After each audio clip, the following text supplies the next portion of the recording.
National Weather Service office in Wilmington, Ohio. The preceding signal was a test of the weather radio station KIH 42 Covington, Kentucky public warning system. During potentially dangerous weather situations, specially built receivers can be automatically activated by the signal to warn of the impending hazard. Tests of the signal and receiver's performance are normally conducted by the National Weather Service between 11 a.m. and noon each Wednesday. If there is a threat of severe weather, the test will be postponed to the next available good weather day. Reception of this broadcast, and especially the warning alarm tone, will vary at any given location.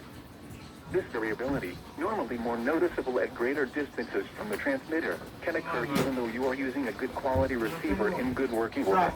The warning alarm tone will be activated for hazardous watches and warnings for the following counties in Ohio: Brown, Butler, Claremont, Clinton, Hamilton, Highland, and Warren. In Kentucky: Boone, Bracken, Campbell, Carroll, Gallatin, Grant, Kenton, Mason, Owen, Pendleton, and Robertson.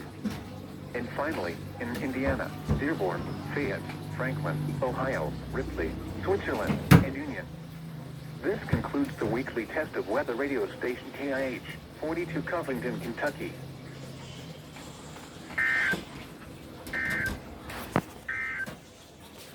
And now here are the River Stage